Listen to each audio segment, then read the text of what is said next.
அனைவருக்கும் வணக்கம். புதுக்கவிதையின் தோற்றமும் வளர்ச்சியும் மொழிபெயர்ப்பும் குறித்து நாம் சிந்திக்க இருக்கின்றோம். தான் அனுபவித்த ஓர் உணர்ச்சியை அப்படியே பிறரும் அனுபவிக்க தூண்டும் உள்ளத்தின் வெளிப்பாடே கலை. உள்ளதை உள்ளவாறே உரைக்காமல் உள்ளதை உணர்ந்தவாறு உரைக்கும் உன்னத கலை கவிதை கலை. இலக்கிய வடிவங்களும் மிக தொன்மையானதும் முதல் மையமானதுமாக கருதப்படுவதும் கவிதை கலையே. ஏறத்தாழ 2000 ஆண்டுகால வரலாற்று சிறப்பினை உடைய இக்கவிதை கலை கால மாறுபாட்டால் உருவத்தாலும் உள்ளடக்கத்தாலும் பல்வேறு கோலங்களை பெற்று துலங்குகிறது. மனிதன் இயற்கை வாழ்வு நடத்திய சங்ககாலம் தொட்டு இயந்திரங்களோடும் இயைந்து வாழும் இக்காலம் வரை பல்வேறு மாற்றங்களையும் பெற்று வருகிறது. அவ்வகால கவிதை உலகில் மேலோங்கி நின்ற கருப்பொருள்களை விளக்கும் வண்ணம் அமைந்த காதற் கவிதை, நீதி கவிதை, அருட்கவிதை, கதைக்கவிதை, கைக்கிளை கவிதை, போற்றி கவிதை, தேசிய கவிதை, கிராமிய கவிதை, புதுக்கவிதை முதலிய பல்வேறு கவிதைகள் வரலாற்றில் கவிதை கலை பெற்ற மாற்றத்தை வளர்ச்சியை உணர்த்தி நிற்கின்றன. புதுக்கவிதை என்றால் என்ன? சொற்சிக்கனம், பேச்சு பாங்கு, பேச்சு அமைதி, புதுமை படிம பயன்பாடு, தற்கால சொல்லாட்சி, உணர்ச்சி பாங்கு, தத்துவ நோக்கு, ஒளிநய அழுத்தம், உடனிகள் கால உணர்வு, இன்றைய இக்கட்டான நிலை இவற்றை தன் உள்ளடக்கத்துக்கும் உருவகத்திற்கும் பொருளாகவும் சாதனங்களாகவும் கொண்டு புதுக்குரலில் ஒலிப்பதுதான் இன்றைய புதுக்கவிதை என புதுக்கவிதை பற்றி உரைக்கின்றார் திரு சீசு செல்லப்பா. சங்க கவிதைகள் பக்தி இயக்கம், காவியகாலம் என்று வசதிக்கேற்ப பாகுபடுத்தி கொண்டமையை ஒட்டி பாரதிக்கு பின்னர் தோன்றியுள்ள ஒரு திருப்பத்தை உணர்த்தவே புதுக்கவிதை என்ற சொற்பிரயோகம் 1910க்கு பிறகு இங்கிலாந்து, அமெரிக்காவில் தோன்றிய நியூ போயட்ரி என்ற சொல்லின் மொழிபெயர்ப்பாக தோன்றியது என்றும், புதுக்கவிதைக்கு வித்திட்டவர் பாரதியார் என்றாலும், முன்னைய கவிதை மரபுகளை பின்பற்றி வரும்போது அம்மரபுகள் போதாத நிலையில் புதிய மரபுகள் தோன்றி அவகாலத்தின் தேவைகளை நிறைவு செய்வது தவிர்க்க முடியாத வரலாற்று நீதியாக இருந்து வருகிறது. புதுக்கவிதையினுடைய தோற்றம் 20ஆம் நூற்றாண்டை உரைநடையின் பொற்காலம் எனலாம். 20ஆம் நூற்றாண்டின் தொடக்கம் வரை மருத்துவம், நாடகம், ஜோதிடம் முதலிய அனைத்து துறைகளிலும் செய்யுளே தன் ஆதிக்கத்தை செலுத்திக் கொண்டிருந்தது. செய்யுள் நடை செல்வாக்கு பெற்றிருந்த அந்த காலத்திலும் உரைகளிலும் கூட எதுகை மோனை முதலிய அமைப்புகள் காணப்பட்டன. 20ஆம் நூற்றாண்டில் ஐரோப்பியரால் நாடெங்கும் அச்சுக்கூடங்கள் தோன்றலாயின. ஒரு சிலருக்கு மட்டும் என்றிருந்த கல்வி எல்லோருக்கும் என்ற நிலை ஏற்பட்டது. எனவே எல்லோருக்கும் விளக்கமான செய்யுள் நடை விடைபெற்று உரைநடை இடம்பெற்றது. இந்நிலையில் தம் சமயத்தை பரப்ப வந்த ஐரோப்பிய பாதிரிமார்கள் உரைநடையில் தம் சமய பிரச்சாரங்களை எழுதத் தொடங்கினர். பின்னர் அதனை வசன நடையில் மாற்றும் பணியில் ஈடுபட்டனர். இறுதியில் சமய பிரச்சாரத்திற்காக எழுந்த உரைநடை எல்லாவித இலக்கியங்களையும் ஆட்சி செய்ய தொடங்கியது. சிறுகதை, புதினம் முதலான இலக்கிய துறைகள் வசனத்தின் ஆளுமை பெற்றன. இவற்றின் தொடர்ச்சியாக கவிதை துறையிலும் வசனம் தன் ஆதிக்கத்தை படர வைத்தது. வசனத்தின் செல்வாக்கை ஏற்றுக்கொள்ளும் நிலையிலேயே அன்றைய கவிதைகள் இருந்தன. குறிப்பாக பாரதிக்கு பின் வந்த பாரதிதாசன் பரம்பரையினர் அனைவருமே செய்யுளை நிரப்பும் பொருட்டு சொற்களை கையாண்டினர். சொற்சுருக்கம் கவிதை என்ற நிலை போய் சொற்பெருக்கமே கவிதை என ஆகிய நிலையில் வசனத்திலேயே கவிதை எழுதிவிடலாமே என்ற எண்ணம் வேரூன்ற தொடங்கியது. இந்த எண்ணமே நாளடைவில் புதுக்கவிதை மலர்வதற்கு உரிய வித்தாக அமைந்தது. 20ஆம் நூற்றாண்டு முதல் ஜனநாயக அரசுகள் தோன்ற மக்கள் சுதந்திர நிழலில் இன்பம் காண தொடங்கினர். தனிமனித சுதந்திரம் என்ற நோய் மக்களை பிடிக்க அதன் விளைவாக ஹிப்பி சமூகம் தோன்றியது. கட்டுப்பாட்டிற்கு எதிர்குரல் எழுப்பும் தகைமை மிக்கது இச்சமூகம். தன் எதிர்குரலை எல்லா துறைகளிலும் பரப்புவதற்கு இச்சமூகம் வழிவகுத்தது. காலத்தின் பாதிப்பில் கூர்மை தீட்டப்பட்ட அலகுகளால் நாங்கள் புதிய கானம் இசைக்கின்றோம் என்ற புதுக்கவிஞர் ஒருவரின் புதுக்கவிதையால் தெளியலாம். அமெரிக்க செல்வாக்கு 1910ஆம் ஆண்டில் அமெரிக்காவில் பழைய ஆங்கில யாப்பு கட்டுக்கோப்புகளை எதிர்த்து வால்ட் விட்டமன் என்பவர் எதிர்குரல் கொடுத்தார். யாப்பு பழமையின் சின்னம், நிலப்பிரபுத்துவத்தின் எச்சம், புதிய இலக்கியத்தின் உரைநடைக்கும் செய்யுளுக்கும் இடையில் எவ்வித வேற்றுமையும் இருத்தல் ஆகாது. விஞ்ஞானம், சமுதாயம் ஆகியவற்றை பற்றி ஆழமாகவும் விரிவாகவும் எழுத வேண்டும் என்றால் கவிதைக்கும் உரைநடைக்கும் இடையே வேறுபாடு இருத்தல் ஆகாது. பழைய ஆங்கில யாப்பு அமைதிகள் அடிமைத்தலைகள் என்று கூறுகின்றார். வால்ட் விட்டமன் இதனால் புது கவிதை என்றும் பிரெஞ்சு இலக்கியத்தை பின்பற்றி கட்டற்ற கவிதை என்றும் புதிய கவிதை முயற்சி தோன்றலாயிற்று. இது இங்கிலாந்து, அமெரிக்கா போன்ற நாடுகளில் 1910க்கு பிறகு ஏற்பட்டன. ஏறத்தாழ இதே காலத்தில்தான் பாரதி தமிழில் வால்ட் விட்டமன் என்ற தலைப்பில் வசன கவிதை எழுதினார். வால்ட் விட்மனை நகரம் என்ற தம் கட்டுரையில் மகான் என்று குறிப்பிடுவதால் வால்ட் விட்மனின் தாக்கத்தால் எழுதத் தொடங்கினார் எனலாம். இவருக்கு பின் புதுக்கவிதையில் நாட்டம் கொண்ட நா. பிச்சமூர்த்தி அவர்களும் வால்ட் விட்மனின் தாக்கம் தன்னை பெரிதும் பாதித்தது என கூறுகின்றார். வால்ட் விட்மனின் புல்லின் இதழ்கள் என்ற யாப்பு மரபே கண்டிராத கவிதை தொகுப்பிலிருந்து வசன கவிதை சில பகுதியை மொழிபெயர்த்து மனிதனை பாடுவேன் என்ற தலைப்பில் சாது சு. யோகி அவர்கள் வெளியிட்டனர். வால்ட் விட்மனை தொடர்ந்து புதுக்கவிதைக்கு தொடர்ந்து ஆக்கம் தந்தவர் எஸ்ரா பவுண்ட். 1912ஆம் ஆண்டில் டிண்டன் என்பவருடன் சேர்ந்து புதுக்கவிதை பற்றிய ஒரு கொள்கையை ஏற்படுத்தினார். கவிதைக்குள்ளே அகமோ புறமோ எதையும் நேர்முகமாய் இயம்ப வேண்டும். பொருளின் ஆன்மாவை சட்டென தொட வேண்டும். கவிதை வெளியீட்டுக்கு பயன்படாத ஒரு சொல்லையும் புகுத்தக்கூடாது. சொற்களை கூட்டினாலும் குறைத்தாலும் ஒரு படைப்பு மாறும். தெய்வதச்சன் ஒருவன் படைப்பு ஒன்று செய்தால் அதிலிருந்து ஒன்றை எடுத்துவிட முடியாது. சொல் ஆடம்பரத்திற்காகவே தேவையற்ற அணி என்பதற்காகவோ சிறந்த படைப்பில் ஏதும் இடம்பெறுதல் கூடாது. ஓசை, கோப்பு அல்லது சொல்லின் இசை ஒழுங்கை கவனிக்க வேண்டுமே தவிர கடிகாரம் போல கணக்காய் போகின்ற முறையை பின்பற்றக்கூடாது. இம்மூன்று கருத்துக்களை தவிர வேறு 3 கருத்துக்களையும் எஸ்ரா பவுண்ட் தனியே விளக்குகின்றார். தேவையில்லாத சொற்களை வழங்குதல் கூடாது. ஒரு பொருளை விளக்காததும் அவசியமில்லாததுமான அடைச்சொல்லை அகற்ற வேண்டும். உருவத்தை மழுங்கச் செய்யும் சொற்களை நீக்க வேண்டும்.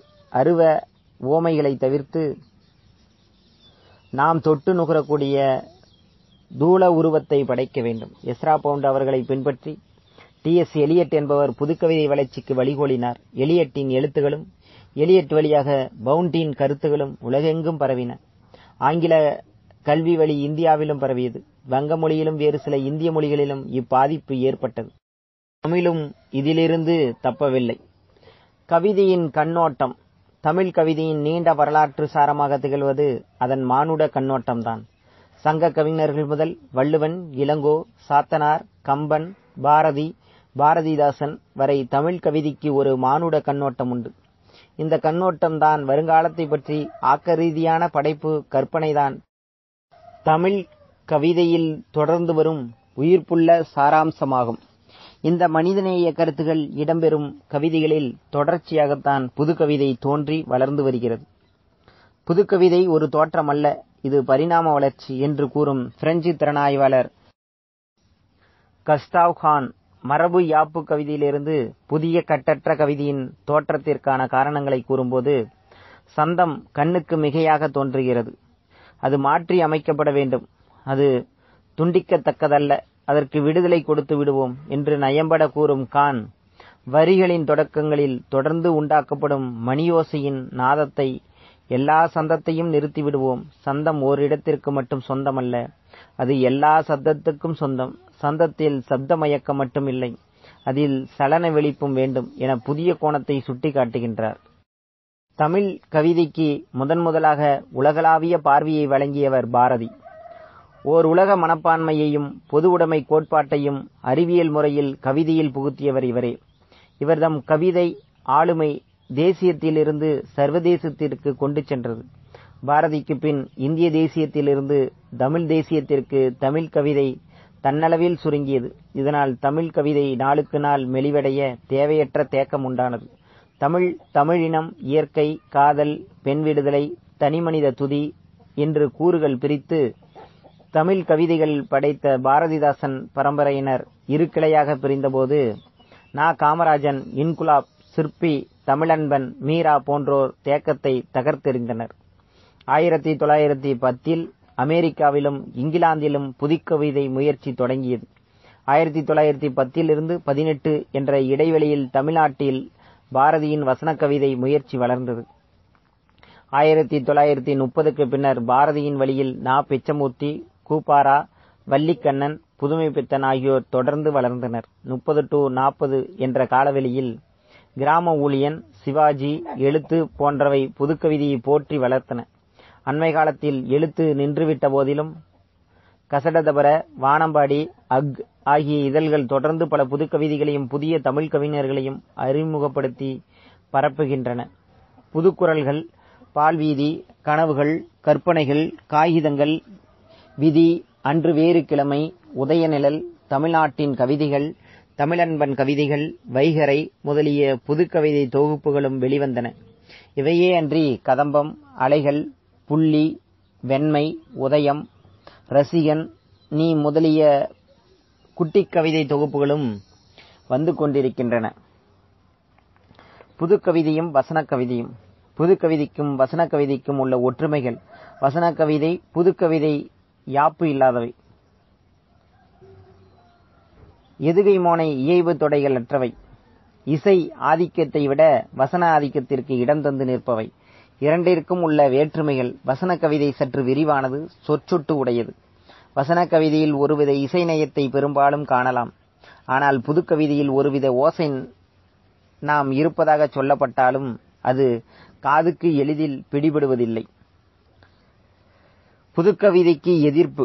காலங்காலமாக மரபில் ஊறிய தமிழர்கள் அம்மரபை மீறி எழுந்த புதுக்கவிதைக்கு பெரும் எதிர்ப்பு தெரிவிக்கின்றனர். தலைமுறை தலைமுறையாக பின்பற்று வரும் யாப்பு கட்டுக்கோப்பில் நின்றே கவிதைகளை படைக்க முடியும். அவ்வாறு இருக்க வீணே யாப்பையும் புறக்கணிக்கின்றனர். புதுக்கவிதைகளில் எவ்வித ஓசை ஒழுங்கும் இல்லை. வசனத்திற்கும் இன்றைய புதுக்கவிதைக்கும் இடையே வேற்றுமைகள் ஒன்றுமில்லை. புதுக்கவிதையின் உள்ளடக்கங்களாக பாலும் பால் உறவும் விரக்தியுமே அமைகின்றன. இன்றைய சமூகத்தில் தெரியும் சிக்கலை பற்றி கவலை கொள்வதில்லை. புதுக்கவிதை எளிதில் புரிவதில்லை. குறியீடு தெரியாவிடின் புதுக்கவிதைகளை சுவைக்க முடியாது. கண்காட்சி கவிதை கவிதைகளே அல்ல என புதுக்கவிதையை எதிர்ப்பவர்கள் கூறுகின்றனர். பொதுவாக நோக்கும்போது உள்ளடக்கமும் உருவமும் உணர்த்தும் முறை ஆகியவை புதுக்கவிதையில் ஒழுங்காக அமையவில்லை என்பதே இவர்கள் கருத்தாக காணப்படுகின்றது. யாப்பு வரலாற்றை நோக்கும்போது யாப்பு என்பது நிலைவேறு உடையது அல்ல என்பதும் காலத்திற்கேற்ற கோலம் கொள்ளும் தன்மை மிக்கது என்பதும் புலனாகும். யாப்பு வரலாறு பொதுவாக வெண்பா, ஆசிரியப்பா, களிப்பா, வஞ்சிப்பா இவற்றின் இனங்கள். கட்டளை, கலித்துறை, சிந்து, கன்னி, களிப்பு, சீர், தலை முதலான புது புது வடிவங்களை கொண்டு திகழ்கின்றது. இவற்றை நோக்கும்போது யாப்பு என்பதில் காலத்தின் போக்கிற்கு தக புது புது உருவங்கள் தோன்றும் என்பதும் தெளிவாகிறது. எனவே 20ஆம் நூற்றாண்டு கவிஞர்கள் அறிவியலும் அச்சியலும் தோன்றிய காலத்திற்கேற்ப புதிய உருவங்களை படைத்துக் கொண்டதில் தடை ஒன்றுமில்லை. மேலும் ஒரு கவிதையின் வெற்றி என்பது அதன் உணர்த்தும் முறையிலேயே அமைகின்றது, உருவத்தில் அன்று. எனவே பழைய கால யாப்பு வடிவம் இல்லை என்பதால் புதுக்கவிதையை புறக்கணிக்க இயலாது. பூக்களிலே நானும் ஒரு பூவாகத்தான் பிறப்பெடுத்தேன். பூவாக பிறந்தாலும் பொன்விரல்கள் தீண்டலையே, பொன்விரல்கள் தீண்டலையே, நான் பூமாலை ஆகலையே என்ற மேத்தாவின் கவிதையும் காமராஜனின் கருப்பு மலர்களில் காணப்படும் சில கவிதைகளும் ஒளிநயம் மிக்கதாய் திகழ்வதற்கு எடுத்துக்காட்டுகளாகும். புதுக்கவிதையில் யாப்பும் ஓசை நயமும் இல்லை என்று கூறுவார் கூற்றை மறுப்பதற்கு இவை சான்றுகளாகும். புதுக்கவிதையின் பாடுபொருள். புதுக்கவிதையின் பாடுபொருள்களாக வாழ்க்கை, சாவு, இணை விளைச்சுணர்வு, நிராசை, தனிமனித உணர்வு, கவிஞனுடைய தொழில், எழுத்தாளனுடைய தொழில், உவமை, படிமம், உருவகம், கூடார்த்தம் ஆகியன இடம்பெறுகின்றன. நடந்தே அழியனும் வழி, கொடுத்தே தீரனும் கடன், செய்தே அழியனும் வேலை, அழுதே அழியனும் துக்கம், வாழ்ந்தே முடியனும் வாழ்வு, இதுவே உலகின் நியதி என வாழ்க்கையை பற்றி வள்ளிக்கண்ணன் கூறுகிறார். கருப்பு வளையல் கையுடன் ஒருத்தி குனிந்து வளைந்து பெருக்கி போனால் வாசல் சுத்தமாச்சு, மனம் குப்பையாச்சு. இக்கவிதை காமத்தை இணைத்து பாடுகிறது. இவற்றையெல்லாம் கண்டு புதுக்கவிதையில் பாலும் பாலுறவும் நிராசையும் மட்டுமே இடம்பெறுகின்றன. சமூக பின்னணி ஒன்றும் அதில் இடம்பெறவில்லை என்று கூறுதல் இயலாது. நாங்கள் சேற்றில் கால் வைக்காவிட்டால் நீங்கள் சோற்றில் கை வைக்க முடியாது என்ற கவிதை ஏழை உழவனின் உள்ள குமுறலாக வெளிவருகிறது. நடைபாதையை பற்றி காமராஜன் குறிப்பிடும்போது, ஏழைகள் உறங்கிட இயற்கையால் ஏற்படுத்தப்பட்ட புழுதிக்கட்டில் என சுட்டுகின்றார். இக்கவிதை அவரது சமுதாய பார்வைக்கு நல்லதோர் எடுத்துக்காட்டு. ஏழையின் குடிசையில் அடுப்பும் விளக்கும் தவிர எல்லாமே எரிகின்றன என வறுமையின் கொடுமையினை படம் பிடிக்கிறார் ரா. வைரமுத்து. முடிவாக காணும்போது புதுக்கவிதையின் பாடுபொருள் மிக விரிவானது. அதில் சமூக உணர்வு உண்டு. பாலுறவு, நிராசை போன்றவை இடம்பெற வெற்று கவிதைகளும் உண்டு. எனவே பாடுபொருள்களில் சிலவற்றை மட்டும் கண்டுவிட்டு புதுக்கவிதைகளை எதிர்ப்பது பொருத்தமுடையதன்று. புதுக்கவிதையில் உணர்த்தும் முறை. புதுக்கவிதைகள் சில புரியாமல் போவதற்கு உணர்த்தும் முறையின் ஒழுங்கின்மையே காரணமாகும். சொல்ல வருகின்ற எல்லா கருத்துக்களையும் புதுக்கவிஞன் கூறுவதில்லை. தான் கூறவரும் கருத்தினை இறுக்கமாகவும் செறிவாகவும் தர வேண்டும் என அவன் விரும்புகின்றான். தான் கூற வருகின்ற ஒன்றை மிகவும் நுட்பமாக கூறுகின்றான். தான் ஏதேனும் ஒரு சில குறியீடுகள் வைத்துக் கொண்டு எழுதுவதால் அக்குறியீடுகள் என்ன என்று தெரிகின்றவரை புதுக்கவிதை புரிவதில்லை. 2ஆம் உலக தமிழ் மாநாட்டுக்கு திறக்கப்பட்டன சென்னையில் 21 புதிய லெட்ரின்கள். இதில் சென்னையில் 21 சிலைகள் திறக்கப்பட்டமையும் அவை பறவைகளுக்கு எச்சங்கள் இடும் லெட்ரின்களாக இருந்தமையும் குறிப்பாக புலப்படுத்துகின்றது. புதுக்கவிதையில் உணர்த்தும் முறையை காணும்போது தேவையான சொற்களை மட்டும் அதில் நிரப்பி கவிதையை உணர்த்தல், சில படிமங்களை அமைத்து உணர்த்தல், பொருளுக்கேற்ப எழுத்துக்களை மாற்றி அமைத்து உணர்த்தல், அங்கத சுவை மிளிர உணர்த்தல் முதலிய பல்வேறு வகைகளை கையாளுகின்றனர். கணவன் நிரபராதி என்று நிரூபிக்க ஞானத்தை மறந்த குற்றவாளி. கண்ணகி என்ற தலைப்பில் தேவையான சொற்களை மட்டும் வைத்து பாடப்பட்ட கவிதை. பூவின் இதழ் சுவருள் வண்டு குரல் ஒலிகள் மோதி மடிகிறது, முத்தத் திரை மறைவில் பேச்சு புதைகிறது. தர்மு சிவராமின் இக்கவிதை படிம கவிதைகளுக்கு சான்றாகும். கவிதையில் கூறவரும் பொருளும் உருவமும் இறுகி செறிந்திருக்க வேண்டும். பொருளையும் உருவத்தையும் பிரிக்க முடியாதபடி பிணைந்திருக்க வேண்டும். உள்ளடக்கத்தின் ஆதிக்கம் உருவகத்தில் புலப்பட வேண்டும். பாட்டி செத்த 10ஆம் வினாடி பெரிய குழப்பம். பிணத்தை எரிப்பதா புதைப்பதா என்று. உள்ளூர் புலவர் ஓடி வந்தார், பட்டிமன்றம் வைத்து பார்த்தால் என்ன என்று. வெற்று பட்டிமன்றங்களின் சொற்குப்பை கூலங்களை நன்றாகவே கிண்டல் செய்கின்றது மீராவின் பாட்டி மன்றம். உருவகத்திற்கும் உள்ளடக்கத்திற்கும் இருந்த காலம் போய் இன்று உணர்த்தும் முறைக்கு ஒரு காலம் வந்துள்ளது. புதுக்கவிதைகளில் உணர்த்தும் முறை உள்ளடக்கத்தில் இருந்து எளிதில் பிரிக்க முடியாதபடி செறிவாக பிணைந்து கிடைக்கிறது. உணர்த்தும் முறையை புதுக்கவிதை உயிராக போற்றுகிறது. சுதந்திரம் என்ற தலைப்பில் இரவிலே வாங்கினோம் இன்னும் விடியவே இல்லை என்ற கவிதையில் பேச்சு வழக்கின் முழு அமைதியை காண முடிகிறது.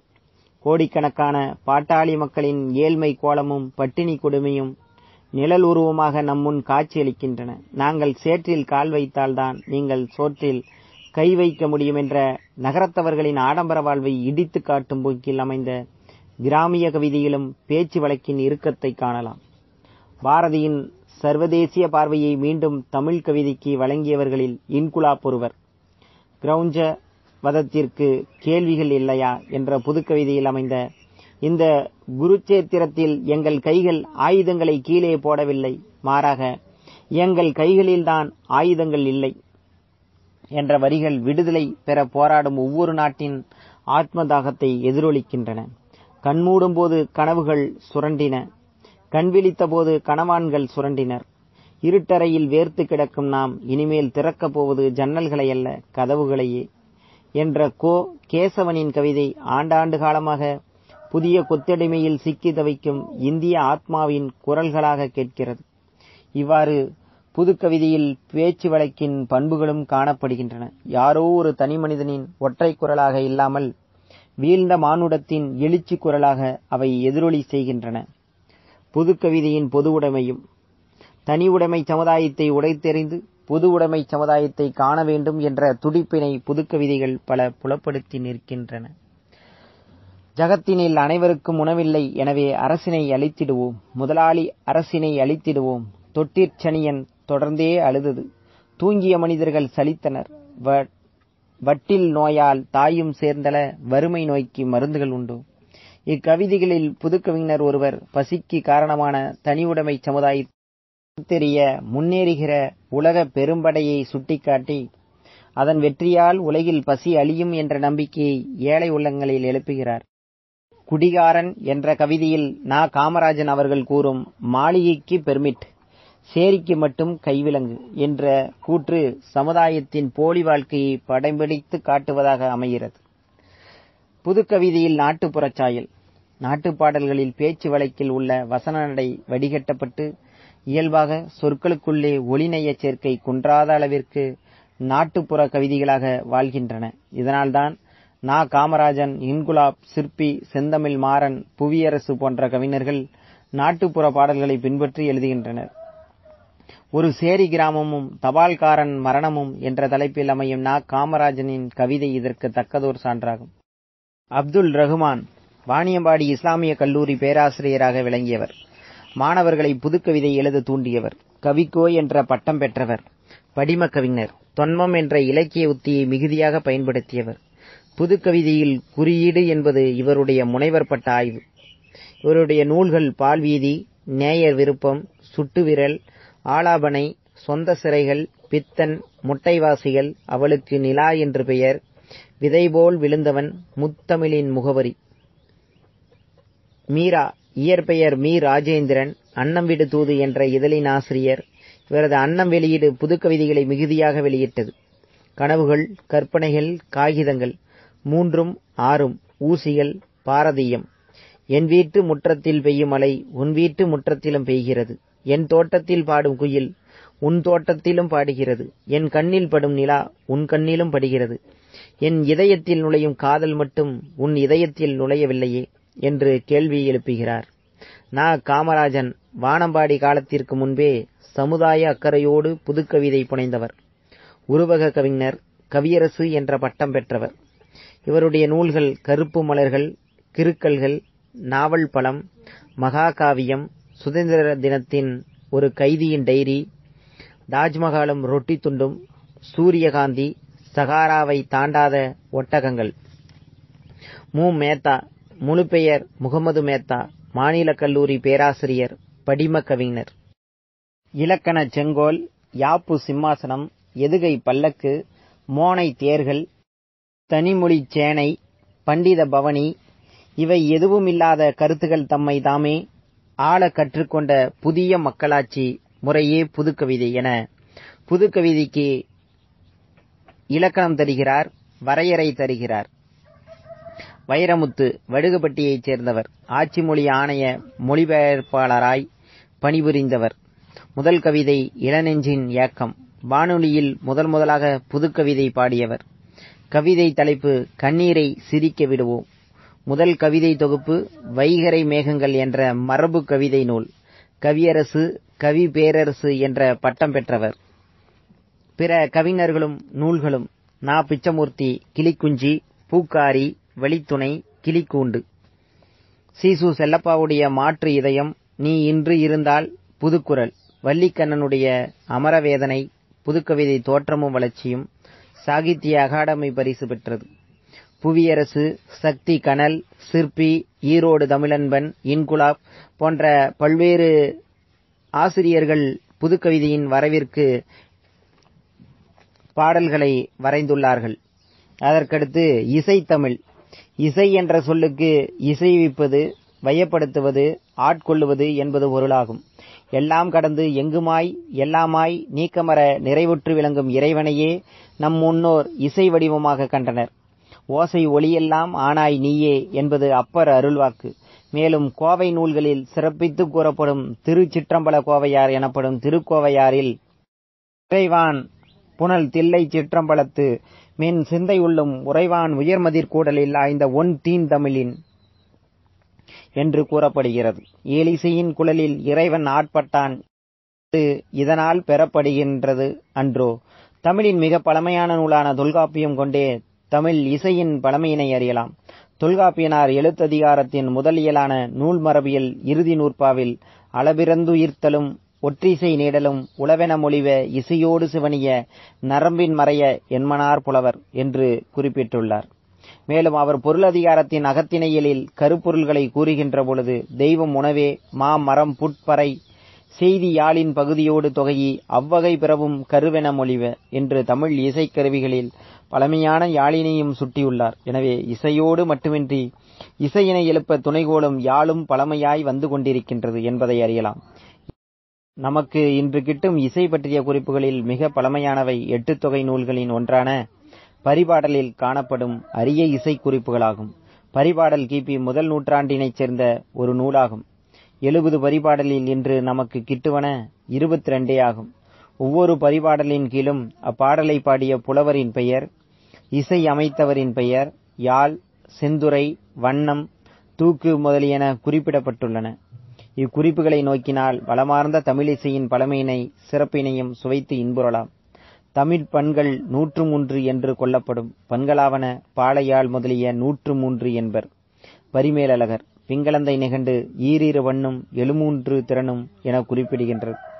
பெரும்பண்களான பாலை, குறிஞ்சி, மருதம், செவ்வழி என்பனவாம். இந்நூற்பெரும் பண்களுக்கும் மொத்தம் 21 திறங்கள் கூறப்பட்டுள்ளன. அவற்றில் பாலை யாழ் திறம் 5ஆகவும், குறிஞ்சி யாழ் திறம் 8ஆகவும், மருத யாழ் திறம் 4ஆகவும், செவ்வழி யாழ் திறம் 4ஆகவும் கொள்ளப்படும்.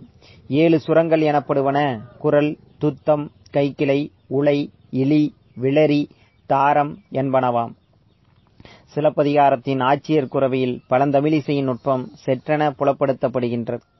மேலும் காணல் வரியால் விளங்கும் ஆற்று வரி, கந்துக வரி, காணல் வரி, நிலைவரி, முகவரி, திணை நிலைவரி, மயங்கு திணை நிலைவரி போன்றன இசை பற்றிய குறிப்பினை தருகின்றன.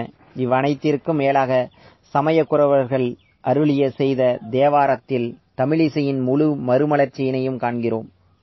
நாளும் இன்னிசையால் தமிழ் பரப்பிய ஞானசம்பந்தர், தாண்டகவேந்தராம் திருநாவுக்கரசர், தம்பிரான் தோழராம் சுந்தரமூர்த்தி நாயகர் ஆகியோர் கண்ணுதற் கடவுளை இன்னிசையுடன் பாடி பரவினர். எண்ணற்ற தேவார பதிகங்களை அருளி செய்தனர்.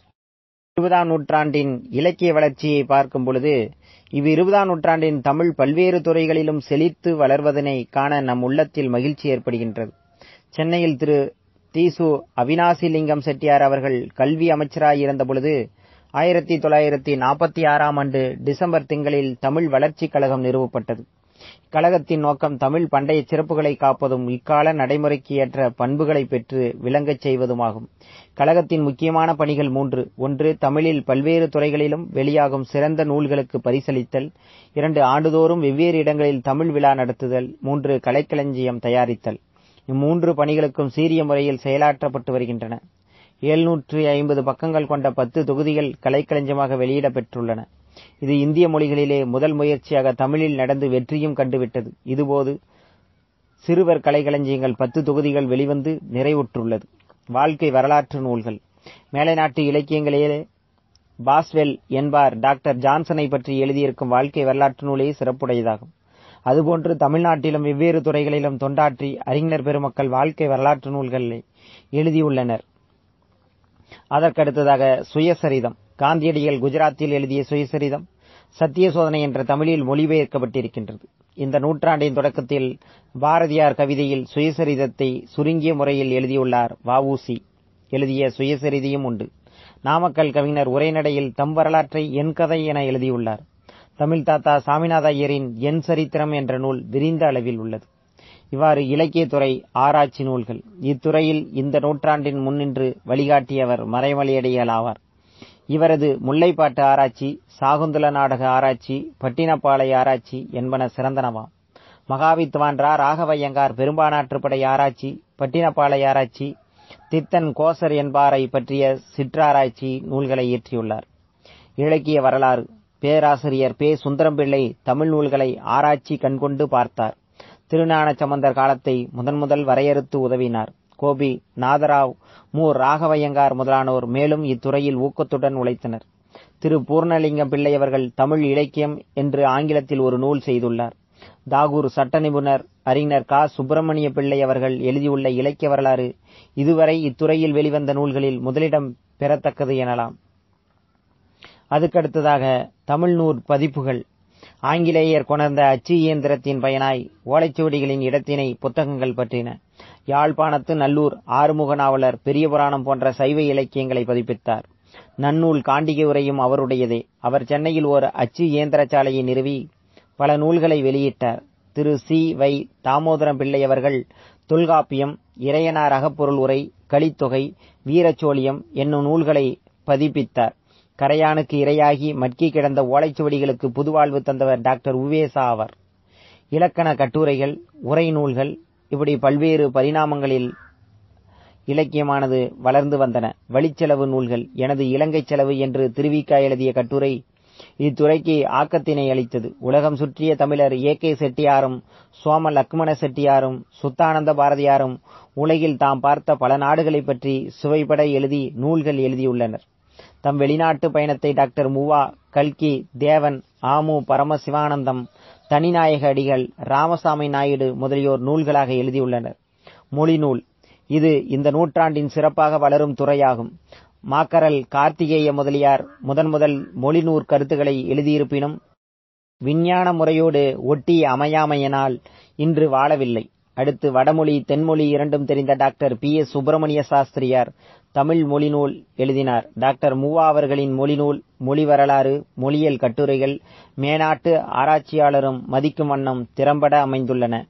தேவநேய பாவாணர் மொழிநூல் சிலவற்றினை எழுதியுள்ளார். டாக்டர் சேது பிள்ளை அவர்கள் அவற்றின் குறிப்பீடும் என்ற நூலை எழுதியுள்ளார். சோமலேவின் செட்டிநாடும் தமிழும் கிளைமொழி பற்றியதோர் ஆராய்ச்சி நூலாகும். டாக்டர் அகஸ்தியலிங்கம் உலக மொழிகள் என்னும் மொழி வரலாற்று நூலினை எழுதியுள்ளார். இவ்வாறு 20ஆம் நூற்றாண்டு இலக்கியங்கள் பெருகிக் கொண்டே போகின்றன. எனவே திறனாய்வு நூல்களும் தமிழ் வளர்ச்சிக்கு